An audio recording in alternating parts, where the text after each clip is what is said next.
Queridas irmãs, queridos irmãos, presentes ao nosso estudo, almas queridas de mais distante, já conectadas ou que se irão conectando. Bom dia, boa tarde, boa noite, a depender de onde você se encontra e do momento em que efetivamente se conectará. Que a paz de nosso Senhor e Mestre a todos nos abençoe.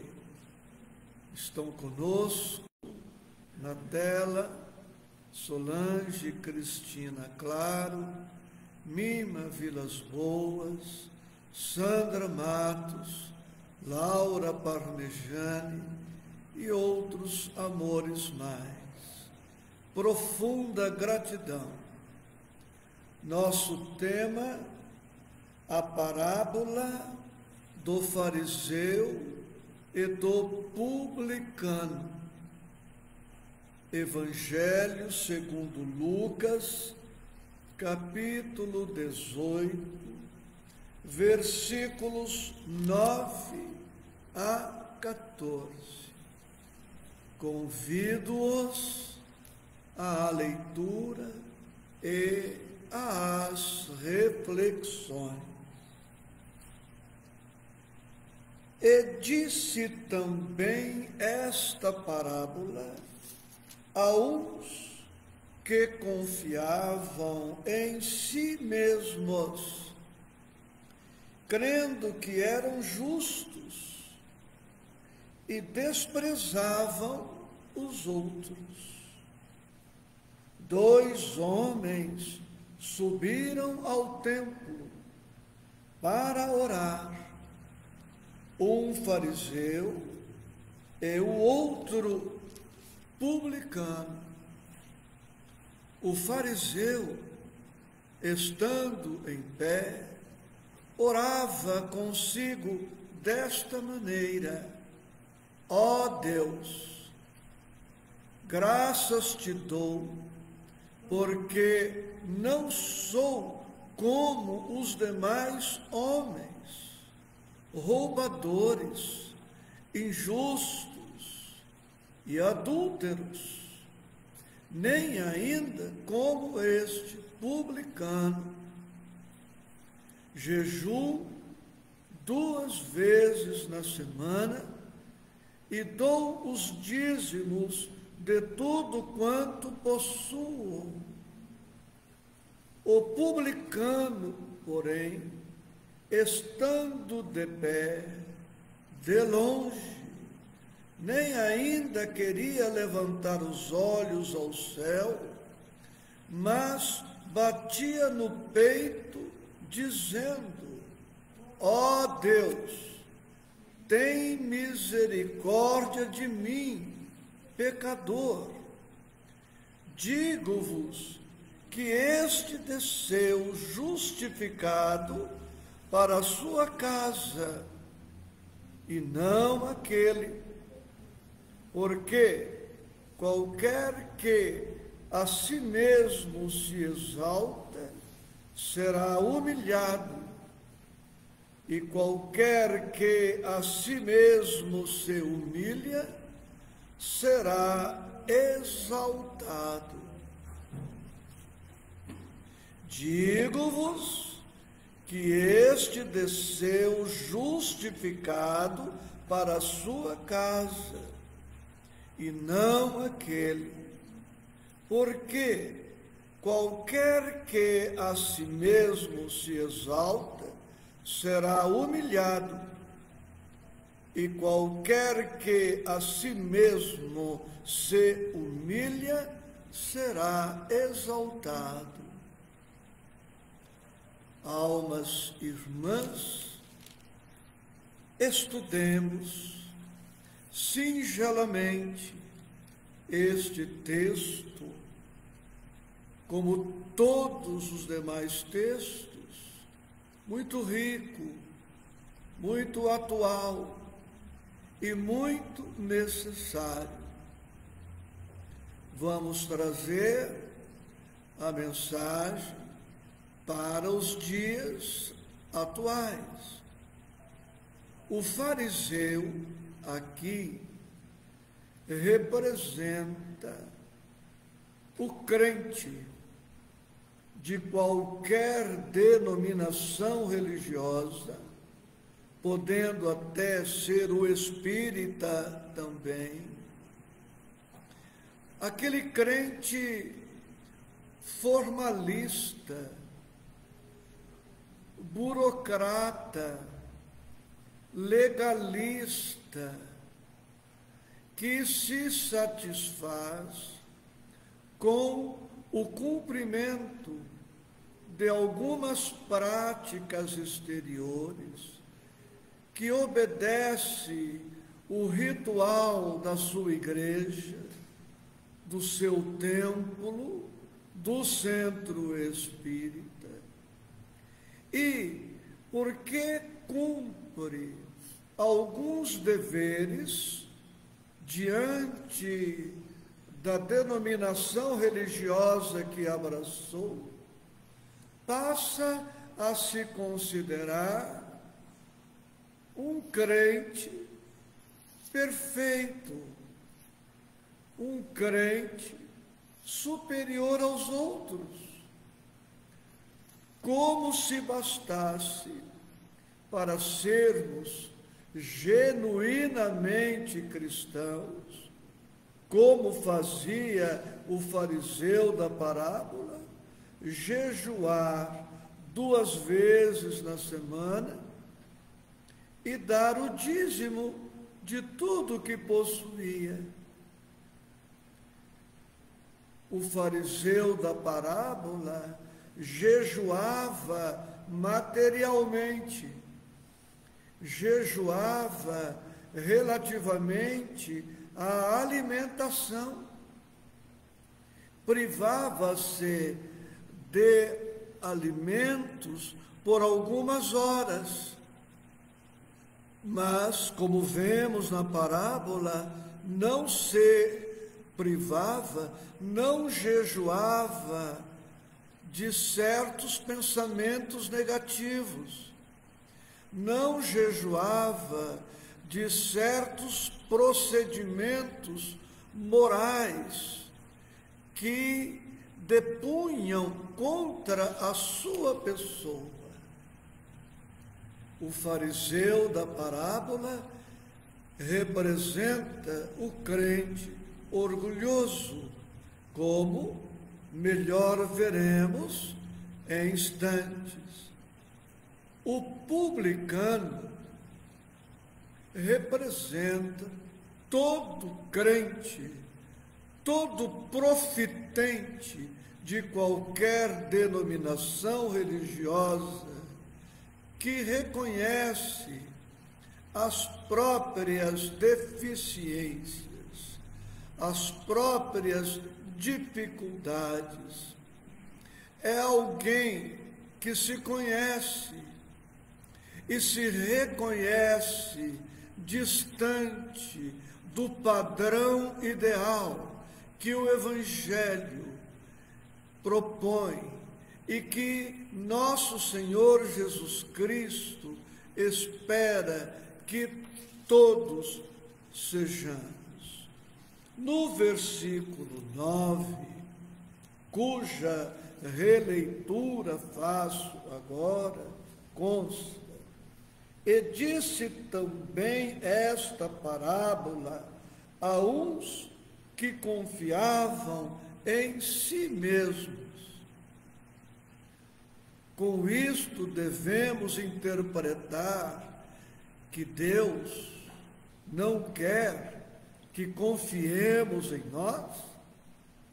Isto significa que Jesus não quer que confiemos em nós? Significa ainda que a espiritualidade superior não quer que confiemos em nós? E disse também esta parábola a uns que confiavam em si mesmos. Leitura parcial do versículo.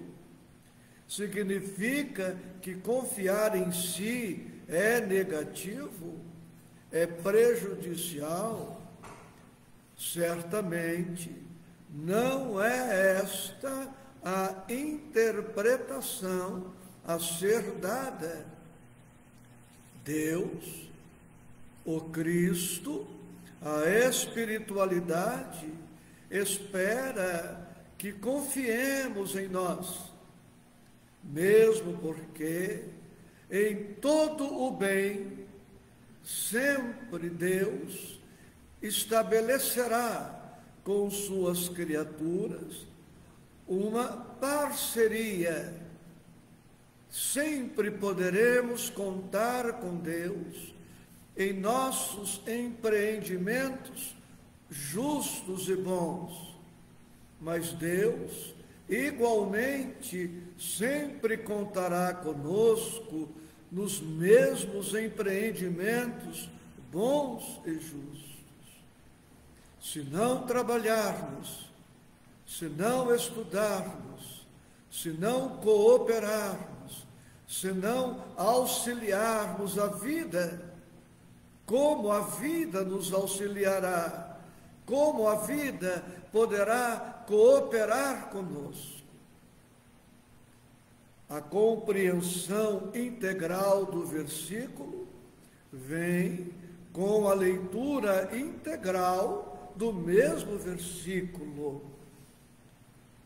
Precisamos confiar em nós, mas sem desprezar os outros, sem diminuir os outros, sem nos atribuirmos qualidades que não temos. Posso pontuar ainda melhor. Confiar em si é bom, é necessário, é uma condição indispensável para o êxito que pretendemos em todos os sentidos, no sentido material, no sentido moral, no sentido espiritual. Confiar em si é perceber as nossas capacidades, é perceber as nossas possibilidades e darmos-nos ao esforço de melhoria, de crescimento. Isto é bom, é necessário, frise-se. Mas confiar em si não é o mesmo que atribuir-se valores e méritos inexistentes. Confiar em si não é o mesmo que superestimar-se, estimar-se mais que aos outros. Confiar em si não é o mesmo que crer-se melhor ou superior aos demais. Confiar em si não é atribuir-se privilégios, vantagens, favores a que não fazemos jus. Confiar em si não é o mesmo que diminuir os outros, que desprezar os outros, procurando desta forma autoafirmar-se. Confiar em si não é o mesmo que ser narcisista, olhando-se no espelho de fora, físico, ou no espelho de dentro, na consciência, acreditando-se o último copo de água do deserto, ou o último biscoito do pacote, nas expressões populares. Confiar em si não é ser arrogante, soberbo, presunçoso, vaidoso, orgulhoso, egoísta, superior, melhor em relação às demais criaturas. O publicano nos dá o exemplo ideal de como devemos nos relacionar com Deus, de como devemos nos relacionar com Jesus, com a espiritualidade e com a vida.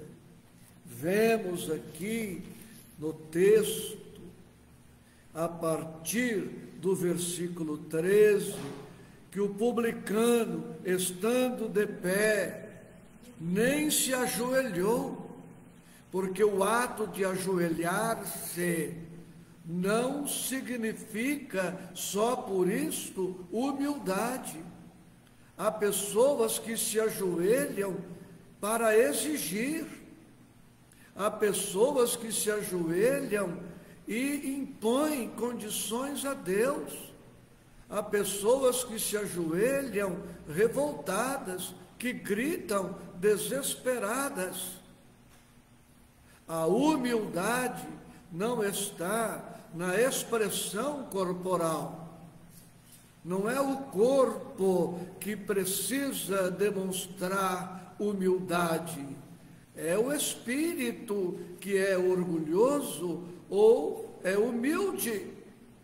O publicano estava de pé, mas por dentro estava ajoelhado, por dentro estava curvado, por dentro estava dobrado sobre si mesmo, sem condições de levantar os olhos ao céu. Diz o versículo 13, indigno que se achava, e batia no peito, é a meia-culpa, é a confissão que precisamos fazer, dizendo: ó Deus, tem misericórdia de mim, pecador. Ele não diz para Deus: eu mereço a saúde, eu mereço o salário, eu mereço isso, eu mereço aquilo, eu quero isto, eu quero aquilo outro. Ele não lembra Deus de valores, de virtudes que ele não tem. Ele não diz: Deus, eu vou na igreja, eu jejuo, eu pago o dízimo, eu sou bom, eu sou justo, eu quero a minha parte. Não.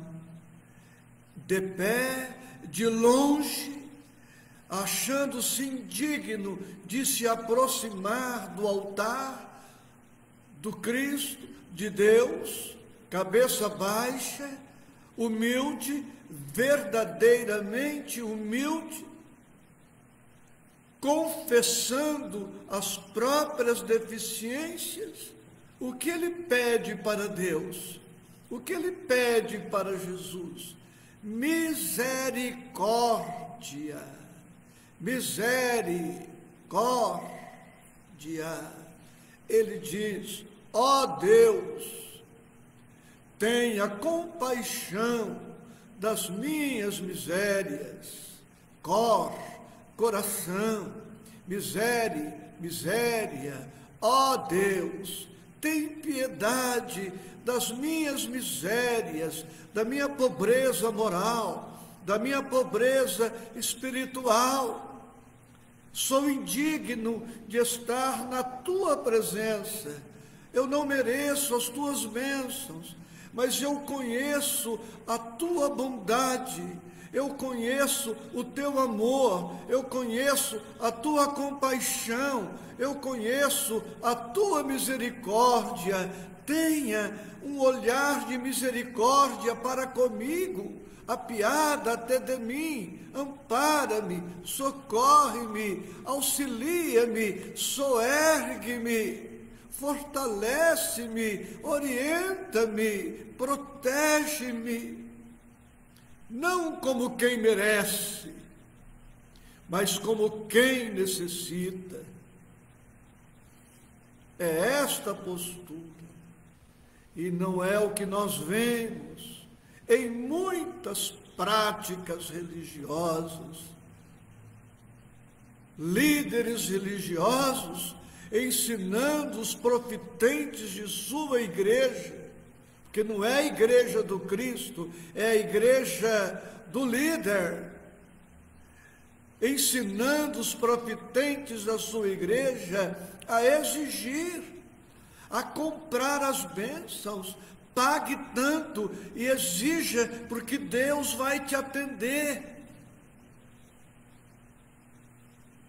Não é o que o Evangelho nos ensina, não é o que Jesus nos ensina. Jesus ensina que devemos ser humildes.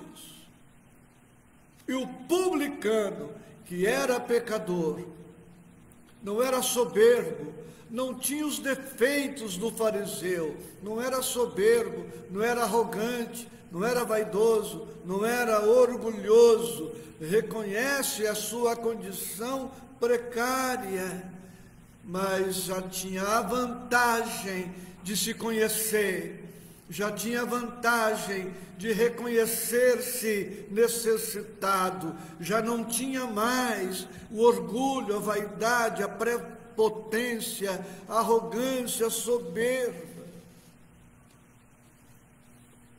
E esta lição atualíssima, necessária, nos vem também ensinar o cuidado que devemos ter na prática do elogio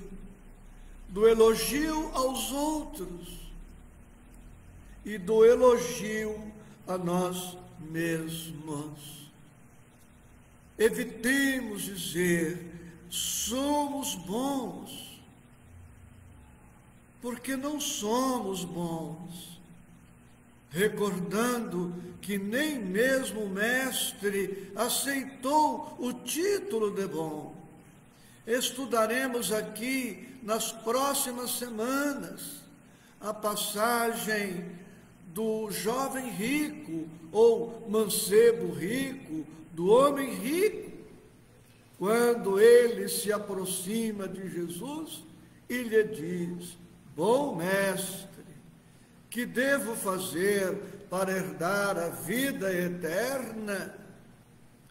E Jesus redargue dizendo: por que me chamas bom? Bom, só Deus o é.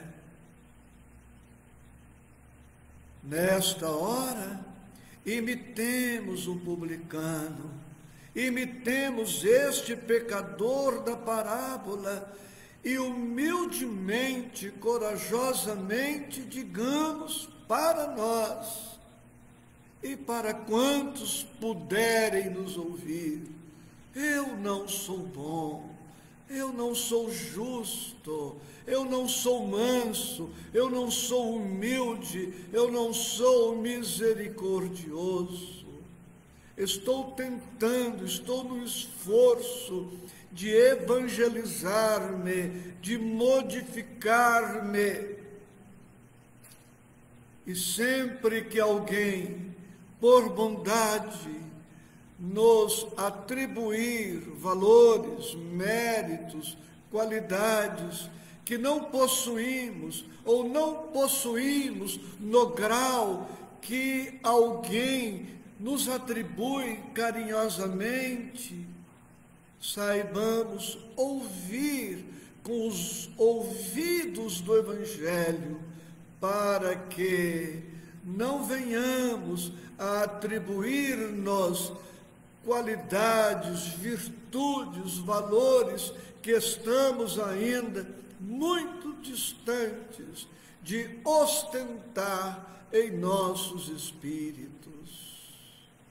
É esta a lição preciosíssima para nós. Respeitemos os demais, não sejamos orgulhosos simplesmente por integrarmos uma determinada igreja. Olha que coisa triste e deprimente, eu aqui me afirmando melhor que os outros, simplesmente por me afirmar espírita. Ou o nosso irmão católico afirmar-se melhor simplesmente porque é profitente da igreja mencionada, ou o irmão da Batista, da Assembleia, da Presbiteriana, ou de outra denominação, crendo-se melhor simplesmente por integrar aquela igreja, por ter sido batizado de um jeito, acreditando que o céu foi feito só para ele ou só para mim.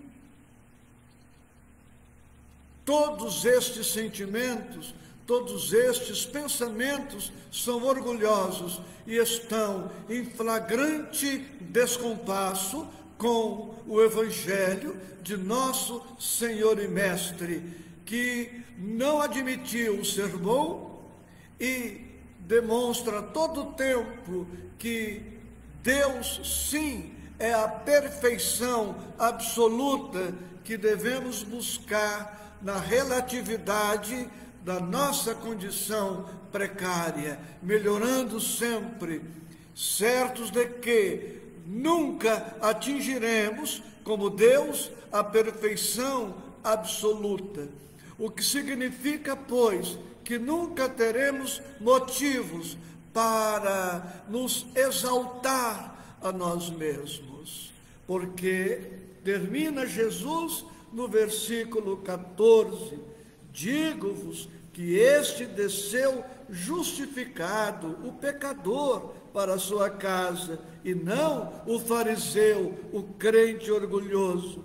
Porque qualquer que a si mesmo se exalta será humilhado, e qualquer que a si mesmo se humilha será exaltado. Porque qualquer que a si mesmo se exalta será humilhado, e qualquer que a si mesmo se humilha será exaltado. Mais uma vez, gratidão a todos os que aqui se encontram e a todos que puderam ou que poderão conectar-se conosco com votos de muita paz em Cristo Jesus.